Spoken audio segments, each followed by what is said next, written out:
Class 11-এর physics ক্লাসে আজকে আমরা পড়ব মাত্রা বিশ্লেষণ পদ্ধতির সাহায্যে বিভিন্ন প্রাকৃতিক ভৌত রাশির মধ্যে সম্পর্ক নির্ণয়।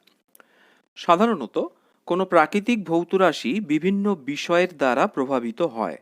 কোনো প্রাকৃতিক রাশি অন্যান্য যে সকল রাশির উপর নির্ভর করে তা জানা থাকলে রাশিগুলির মধ্যে সম্পর্ক মাত্রা বিশ্লেষণ পদ্ধতির সাহায্যে নির্ণয় করা যায়। অর্থাৎ মাত্রা বিশ্লেষণ পদ্ধতির একটা প্রয়োগ সম্পর্কে আমরা জানব।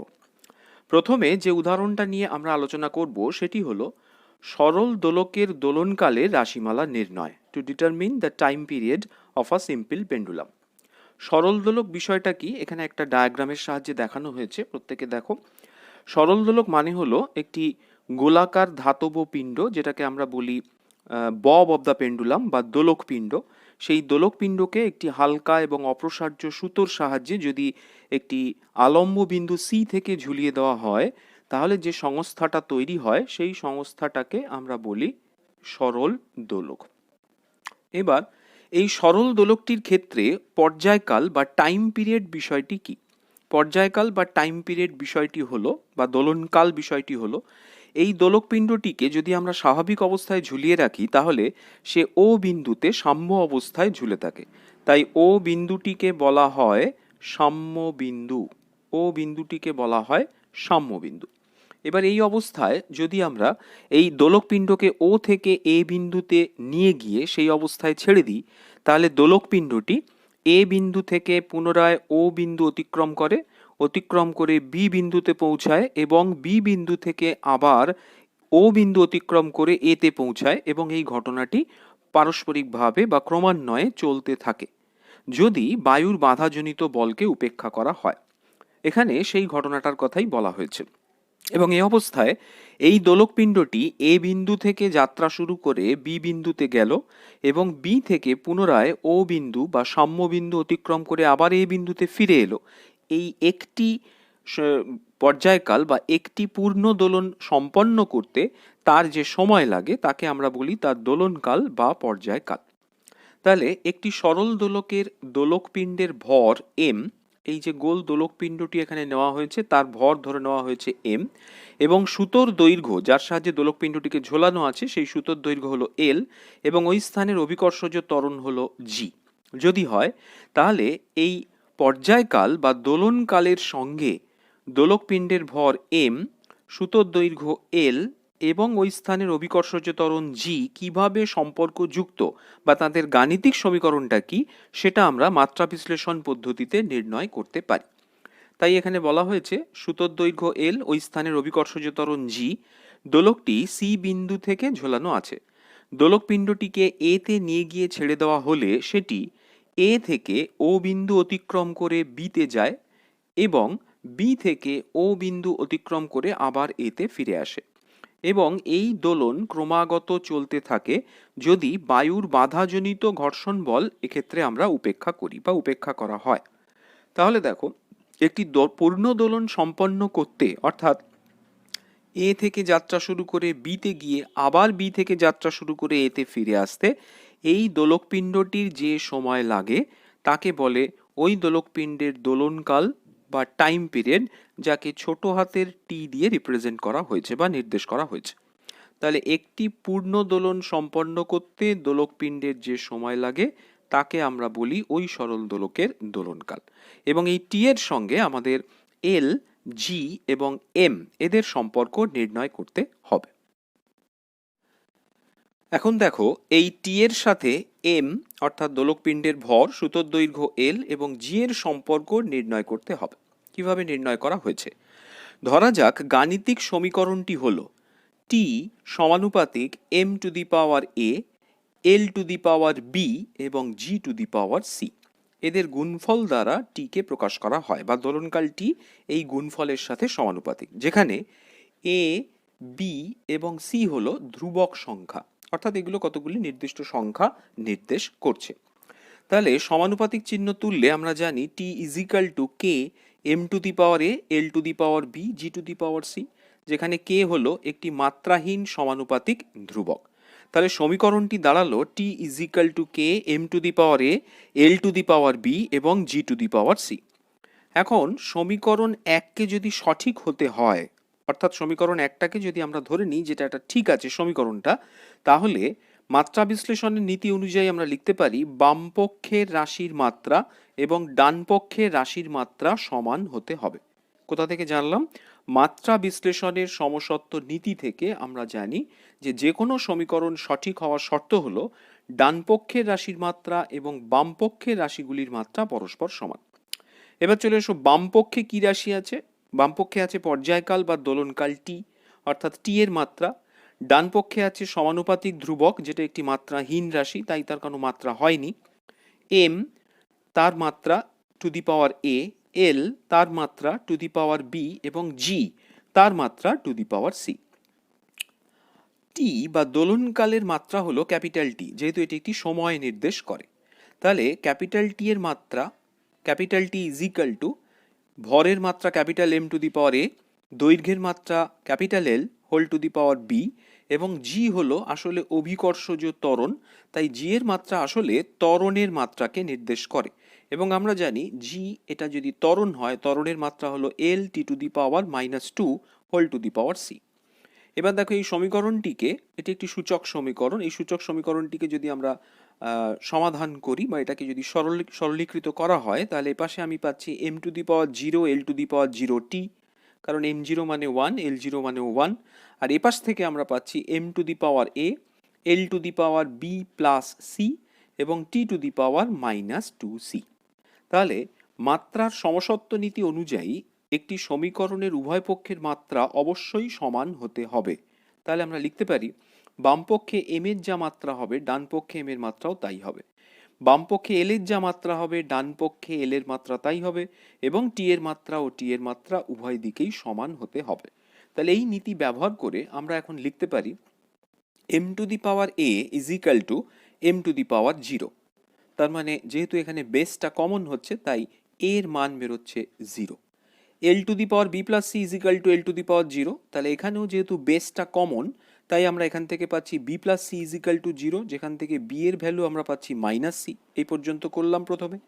আবার দেখো T to the power -2c is equal to capital T, তাহলে এখান থেকে বেস কমন, তাই -2c ইজ ইকাল টু 1, তাই সি এর ভ্যালু নির্ণয় করা গেছে C is equal to -1/2। C এর ভ্যালু -1/2 আবার যদি এই সমীকরণটায় বসাই, তাহলে বি এর ভ্যালু -c, তার মানে -1/2 দ্যাট ইজ 1/2।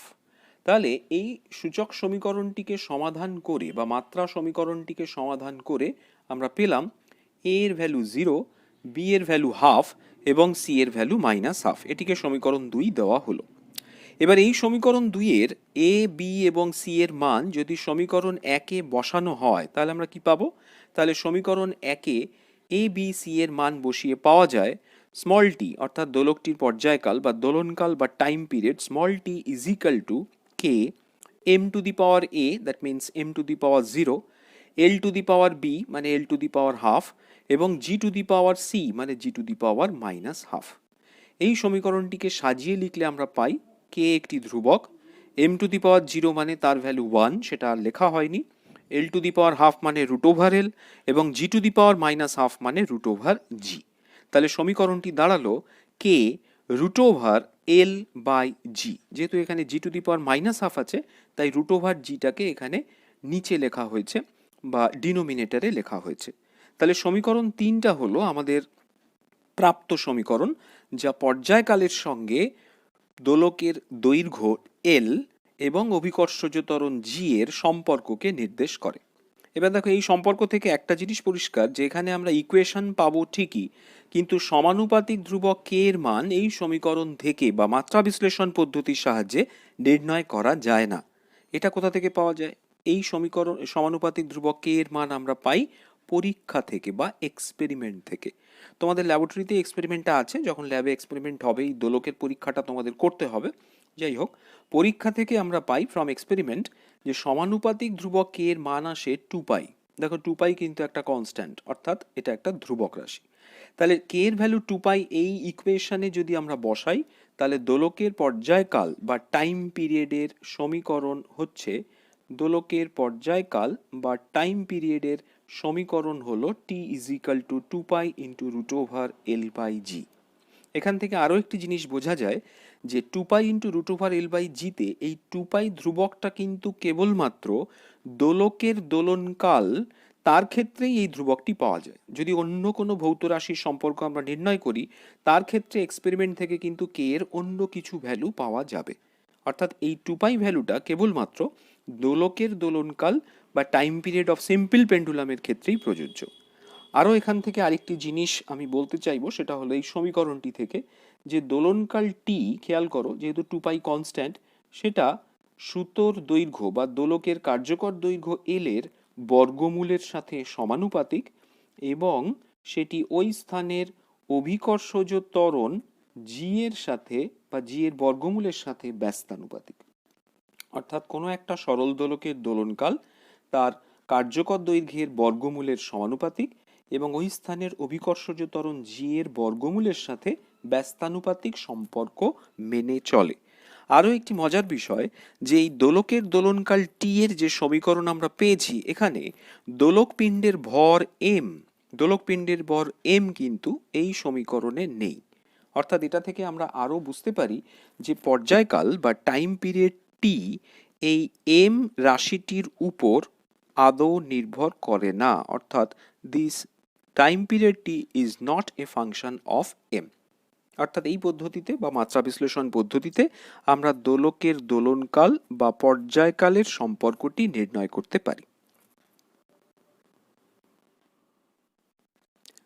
2 নম্বর উদাহরণে বা 2 নম্বর এক্সাম্পলে আমরা দেখব টান দেওয়া তারের তির্যক কম্পনের কম্পাঙ্কের রাশিমালা নির্ণয়, frequency of the transverse vibration of A straight string. কি ঘটনাটা বুঝে নেওয়া যাক। ধরো দুদিকে দুটি দৃঢ় অবলম্বনের মাঝখানে একটি তারকে টান টান করে আটকে রাখা হয়েছে। এ এবং বি প্রান্তের মাঝখানে একটি ধাতব তারকে টান করে আটকে রাখা হয়েছে। ধাতব তারটির দৈর্ঘ্য হলো এল। ধাতব তারকে যে টান বা বল প্রয়োগ করে আটকে রাখা হয়েছে দুপ্রান্তে, সেটার মান হলো টি। অর্থাৎ টিকে আমরা বলছি টান বা টেনশন অফ দ্য স্ট্রিং। আর এই তারের প্রতি একক দৈর্ঘ্যে ভর, সেটাকে আমরা ধরে নিয়েছি স্মল এম। তাহলে তারটিকে যদি আমি মাঝখানের কোনো বিন্দুতে নিচের দিকে করে ছেড়ে দিই, তাহলে দেখবে তারটি উপর নিচে আন্দোলিত হচ্ছে। সেই আন্দোলনটা আবার বিভিন্নভাবে হতে পারে। এখানে দুটো আন্দোলন বা দুটো কম্পন দেখানো হয়েছে। এই প্রথম যে কম্পনটি তোমরা দেখতে পাচ্ছ, যেখানে একটি মাত্র লুপ তৈরি হয়েছে, এটাকে আমরা বলি মূল সুরের কম্পন বা ফান্ডামেন্টাল ফ্রিকোয়েন্সি বা ফান্ডামেন্টাল টোন। এই মূল সুরের কম্পন বা ফান্ডামেন্টাল টোনের ক্ষেত্রে এর যে কম্পাঙ্ক, সেই কম্পাঙ্কটা এর দৈর্ঘ্য এল, তারের টান টি এবং প্রতি একক দৈর্ঘ্যের ভর এম এর সাথে কিভাবে সম্পর্কযুক্ত, সেটা আমরা মাত্রা বিশ্লেষণ পদ্ধতিতে নির্ণয় করতে চাইছি। দেখো এখানে লেখা হয়েছে দুপ্রান্তে দুটি দৃঢ় অবলম্বনের মাঝে অর্থাৎ এবি একটি ধাতব তারকে টান করে আটকে রাখা আছে। তারের যে কোনো বিন্দুতে বল প্রয়োগ করলে তারের মধ্যে একটি তির্যক কম্পনের সৃষ্টি হয়। ধরা যাক তারের এই তির্যক কম্পনের কম্পাঙ্ক হলো এন, যাকে আমরা ফ্রিকোয়েন্সি বলছি। যে রাশিগুলির উপরে নির্ভরশীল হবে এই কম্পাঙ্ক এন, সেই রাশিগুলিকে নিচে দেখানো হয়েছে। কি কি? তারের কার্যকর দৈর্ঘ্য এল, যার মাত্রা হলো ক্যাপিটাল এল। তারের দুপ্রান্তের টান বা টেনশন টি, সেটা আসলে একটা বল, তার সাথে সম্পর্কযুক্ত। আর তারের প্রতি একক দৈর্ঘ্যে ভর এম। প্রতি একক দৈর্ঘ্যে ভর মানে হচ্ছে কি? তারের প্রতি একক দৈর্ঘ্যে ভর মানে হলো তারের মোট ভরকে তারের দৈর্ঘ্য দিয়ে ভাগ করলে যেটা পাওয়া যায়। তাই মাস পার ইউনিট লেন্থ বা প্রতি একক দৈর্ঘ্যে ভর, এইটি রাশি হলো স্মল এম, কাজেই তার মাত্রা হবে M L to the power -1, মোট ভর বাই তারের দৈর্ঘ্য। তাই তার মাত্রা হয়েছে M L to the power -1। ঠিক একইভাবে এখানেও তোমরা এই গাণিতিক সমীকরণটি কনসিডার করতে পারো। অর্থাৎ কম্পাঙ্ক এন সমানুপাতিক L to the power A, T to the power B, M to the power C. A B C এরা ধ্রুবক সংখ্যা। সমানুপাতিক চিহ্ন তুললে এখানে একটা ইজিক্যাল টু সাইন আসে। তাহলে এন ইজিক্যাল টু সমানুপাতিক ধ্রুবক K, L to the power A, T to the power B, M to the power C. কাজে এটা হলো আমাদের সমীকরণ যেটা আমরা নির্ণয় করতে চাইছি। কে অবশ্যই একটি মাত্রাহীন সমানুপাতিক ধ্রুবক। এবারে দেখো ডান পক্ষের রাশির মাত্রা আর বাম পক্ষের রাশির মাত্রা সমান হবে, কিভাবে হলো? কারণ মাত্রা বিশ্লেষণের সমসত্ব নীতি আমরা এই জায়গাটায় প্রয়োগ করেছি যে কোনো একটা সমীকরণকে সঠিক হতে গেলে তার ডান পক্ষের মাত্রা এবং বাম পক্ষের মাত্রাকে অবশ্যই ইকুয়াল হতে হবে। ডান পক্ষে আছে কম্পাঙ্ক বা এন, যার মাত্রা আমরা এখানে লিখেছি, আর বাম পক্ষে রয়েছে কম্পাঙ্ক এন এবং ডান পক্ষে রয়েছে এল টি এম। এদের মাত্রাগুলি এখানে পরপর বসিয়ে দেওয়া হয়েছে। কম্পাঙ্কের মাত্রা T⁻⁻1, দৈর্ঘ্যের মাত্রা ক্যাপিটাল এল, টান বা টেনশন বা বল তার মাত্রা mL T⁻⁻2 আর প্রতি একক দৈর্ঘ্যে ভরের মাত্রা mL⁻⁻1 এই পুরো সমীকরণটিকে যদি আমরা সাজিয়ে লিখি এবং সমাধান করি তাহলে পাবো m0L0T⁻⁻1 L⁻A+B-C, ক্যাপিটাল M⁻B+C এবং ক্যাপিটাল T⁻⁻2B। কাজে এইটা গেল আমাদের সরলীকৃত সমীকরণ। এইবার এই মাত্রার যে সমীকরণটি আমরা পেলাম এই সমীকরণটিকে আমরা সমাধান করব কিভাবে? মাত্রা সমসত্ব নীতি অনুযায়ী লেখা যায়, অর্থাৎ বাম পক্ষের যা যা রাশি রয়েছে তাদের মাত্রা এবং ডান পক্ষের যা যা রাশি রয়েছে তাদের মাত্রা পরস্পর সমান। এই নিয়ম অনুযায়ী m⁻0 সমান হবে m⁻B+C। যেহেতু বেস দুটো সমান কাজেই B+C = 0, C এর ভ্যালু -B। এই পর্যন্ত প্রথমে করে রাখলাম। L⁻A+B+C L⁻0, কাজেই A+B-C = 0। সেখান থেকে আমরা পেতে পারি A = C-B। আবার T⁻⁻1 T⁻⁻2B, সেখান থেকে আমরা পেতে পারি -1 = -2B। অতএব B এর ভ্যালু হাফ। B এর মান যে হাফ সেটা যদি আমরা এই প্রথম সমীকরণে বসাই তাহলে দেখো এখান থেকে পাওয়া যায় C = -B, তার মানে C এর ভ্যালু বেরোলো -হাফ। আবার A = C-B, C এর ভ্যালু -হাফ আর B এর ভ্যালু হচ্ছে হাফ, কাজেই -হাফ যোগ করে পাওয়া গেল -1। সুতরাং মাত্রার সমীকরণটিকে সমাধান করে আমরা ফাইনালি যে ভ্যালুগুলো পেলাম সেই ভ্যালুগুলোকে এখানে লেখা হয়েছে।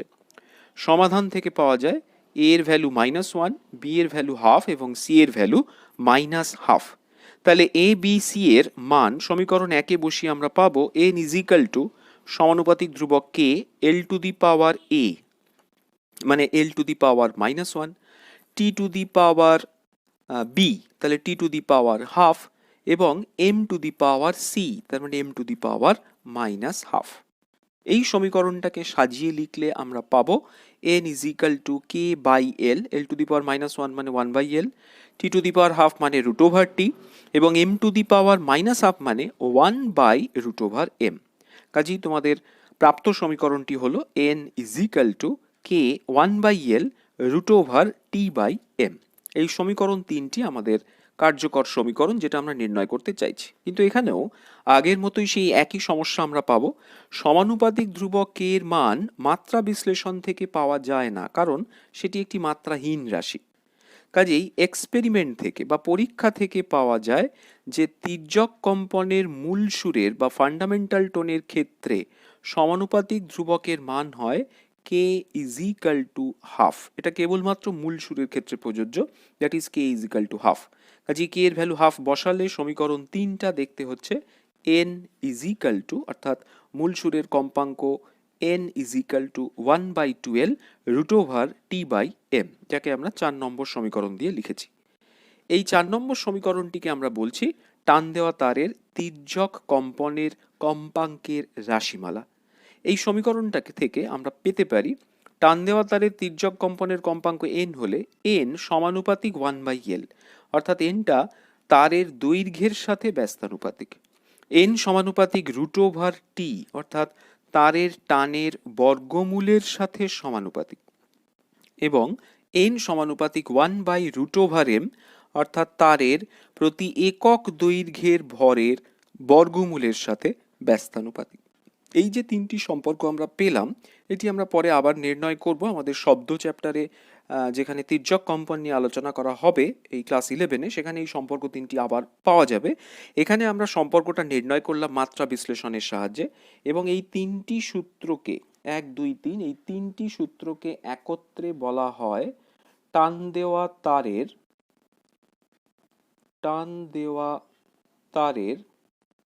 তির্যক কম্পনের সূত্র। টান দেওয়া তারের তির্যক কম্পনের সূত্র। এই তিনটি সূত্রকে একত্রে বলা হয় টান দেওয়া তারের তির্যক কম্পনের সূত্র, এবং সমীকরণটি হলো n = 1/2L √T by small m।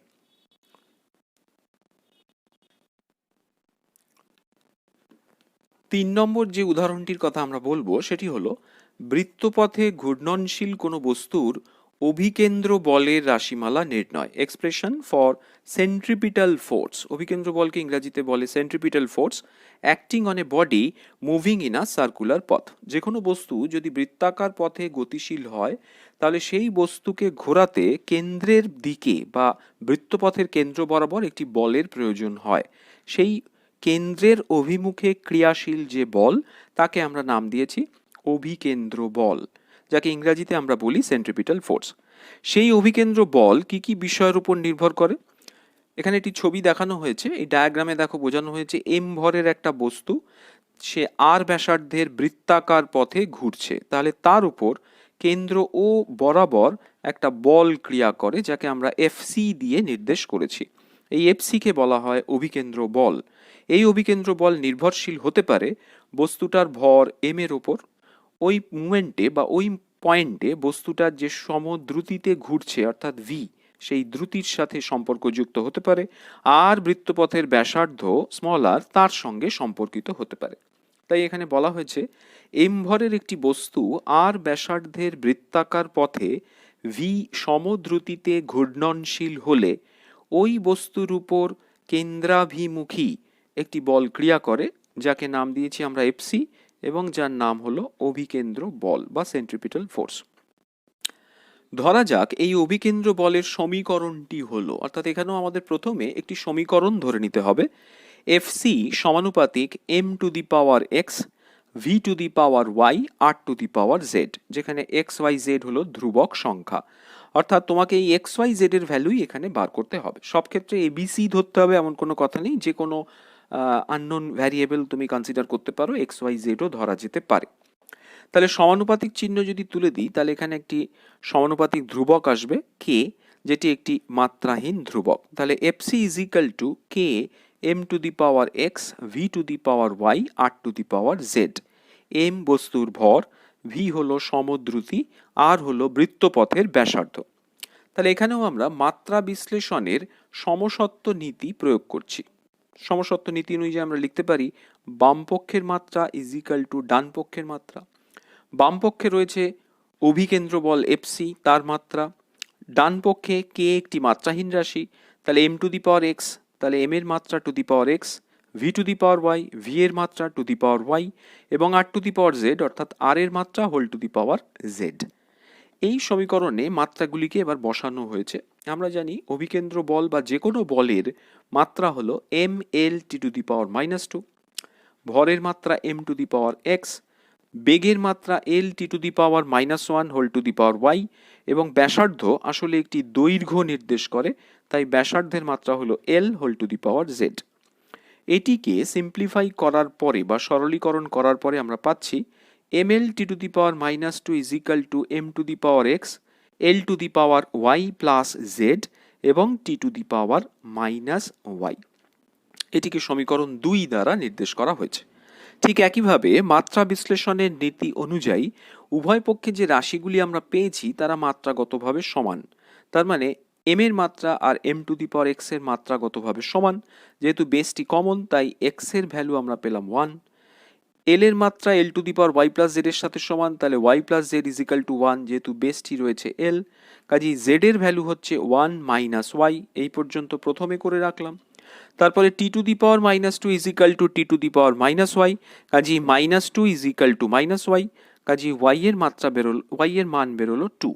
এই y এর মান যদি এই সমীকরণটায় বসাই তাহলে আমরা পাবো z = 1 - y, 1 - 2 = -1। সুতরাং মাত্রা সমীকরণটিকে সমাধান করে আমরা পেলাম x y z এর মান, অর্থাৎ x এর ভ্যালু 1, y এর ভ্যালু 2 এবং z এর ভ্যালু -1। এই মানগুলিকে যদি আমরা সমীকরণ একে বসাই, যে সমীকরণটা নিয়ে আমরা কাজ শুরু করেছিলাম, তাহলেই আমরা অভিকেন্দ্র বলের রাশিমালা পেতে পারি। কাজে অভিকেন্দ্র বলের রাশিমালা হবে FC is equal to K M to the power X, তার মানে M to the power 1, V to the power Y, Y এর ভ্যালু 2, তাহলে ভি স্কোয়ার, এবং R to the power Z, Z এর ভ্যালু -1, তাই আর টু দি পাওয়ার -1। এবার এই সমীকরণটাকে সাজিয়ে লিখলে আমরা পাবো কে এম টু দি পাওয়ার 1 মানে M, V square, R to the power -1 মানে 1/r। কাজেই সমীকরণটি আমরা পেলাম এফসি বা অভিকেন্দ্র বল FC is equal to K M V square by R, যেটিকে সমীকরণ 4 দ্বারা নির্দেশ করা হয়েছে।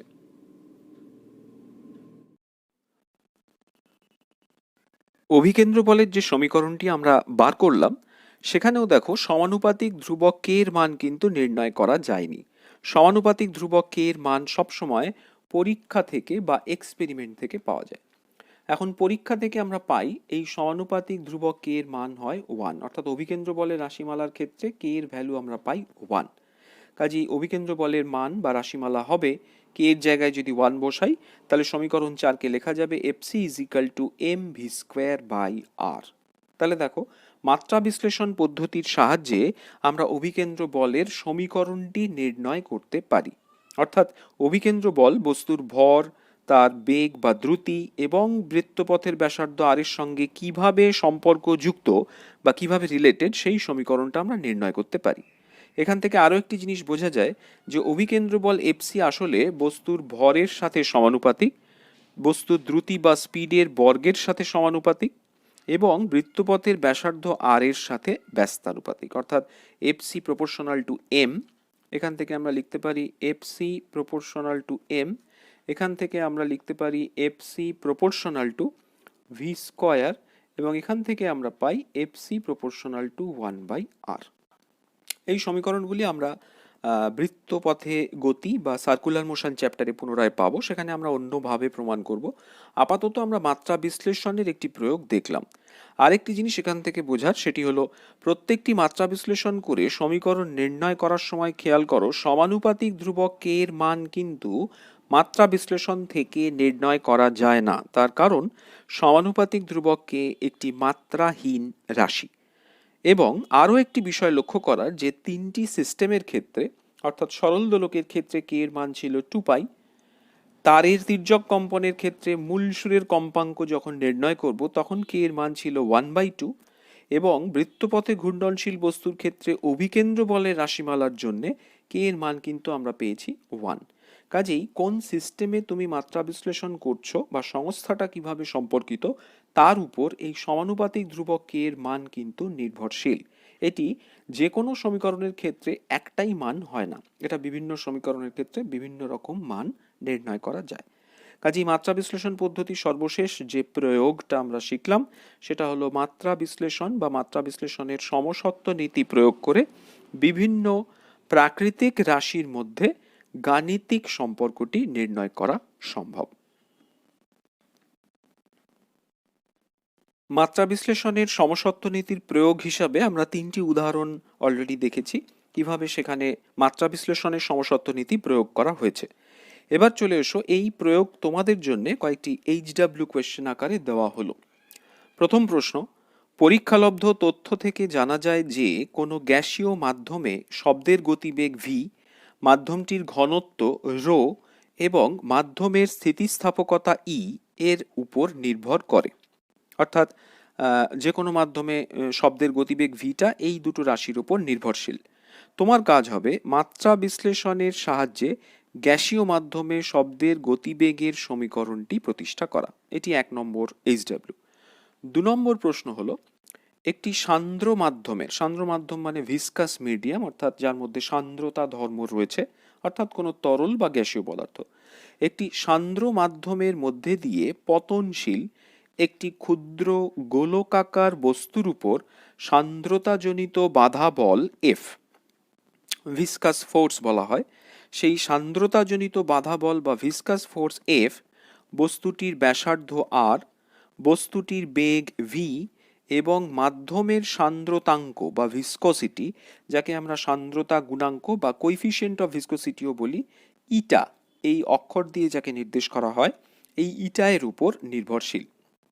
তোমার কাজ হলো মাত্রা বিশ্লেষণের সাহায্যে সান্দ্রতা বলের রাশিমালাটি নির্ণয় করা, অর্থাৎ এফ এর সাথে আর, ভি এবং ইটা কিভাবে সম্পর্কযুক্ত সেটা নির্ণয় করা। প্রশ্ন 3, এইচডব্লিউ প্রশ্ন 3 হলো এরকম: মাত্রা বিশ্লেষণের সীমাবদ্ধতা বা লিমিটেশনস অফ ডাইমেনশন অ্যানালিসিস গুলি উল্লেখ করো। মাত্রা বিশ্লেষণের সাহায্যে আমরা সমীকরণ নির্ণয় করতে পারছি ঠিকই, কিন্তু এর কিছু সীমাবদ্ধতা আছে, অর্থাৎ সব রকমের সমীকরণ এই মাত্রা বিশ্লেষণের সাহায্যে নির্ণয় করা যায় না। তোমরা নিজেরা ভেবে বার করবে যে এই মাত্রা বিশ্লেষণ পদ্ধতির দ্বারা আমরা কি কি কাজ করতে পারি না। সেটাই হলো এদের সীমাবদ্ধতা বা লিমিটেশনস অফ ডাইমেনশনাল অ্যানালিসিস। এবং লাস্টে যথারীতি একটি এমসিকিউ প্রশ্ন তোমাকে দেওয়া হয়েছে। সময় টি এর সঙ্গে কোনো ভৌত রাশির চাপ পি এর সম্পর্ক হলো P is equal to P zero E to the power minus A T square, যেখানে এ হলো ধ্রুবক। এর মাত্রা হবে, অর্থাৎ এই ধ্রুবক রাশিটার মাত্রা তোমাকে নির্ণয় করতে হবে। 4টি অপশান আছে। Option 1 M zero L T to the power -1, option 2 M zero L zero T to the power -2, option 3 M L to the power -1 T, এবং অপশান 4 মাত্রাহীন, অর্থাৎ এই রাশিটা মাত্রাহীন হবে কি না সেটা তোমাকে মাত্রা বিশ্লেষণ প্রয়োগ করে নির্ণয় করতে হবে। এখানে বলে রাখি, এখানে আরও একটি রাশি ব্যবহার করা হয়েছে পি জিরো। পি জিরো হলো একটি নির্দিষ্ট চাপের পরিমাণ, অর্থাৎ পিও চাপ, এবং পি জিরোটাও হলো প্রাথমিক চাপ। সেই প্রাথমিক চাপের সঙ্গে চাপটা এইভাবে সম্পর্কিত, যেখানে টিটা হলো সময়। তাহলে এই 4টি যে এইচডব্লিউ প্রশ্ন তোমাকে দেওয়া হলো, এইগুলির সমাধান তোমাকে করতে হবে। এছাড়াও যে 3টি উদাহরণ আমরা এর আগে দেখলাম ক্লাসে, সেই উদাহরণগুলি প্রত্যেকে নিজেদের খাতায় অবশ্যই অত্যন্ত যত্ন সহকারে সমাধান করবে। তারপরে এই এইচডব্লিউ প্রশ্নগুলির সমাধান করবে এবং সেই প্রশ্নগুলি খাতায় লিখে সেগুলি পিডিএফ করে অবশ্যই আমাকে হোয়াটসঅ্যাপ করে পাঠাবে। আজকের ক্লাস এ পর্যন্তই রইল। পরের ক্লাসে আবার আমরা এই ধরনের কিছু প্রশ্ন উত্তর নিয়ে আলোচনা করব।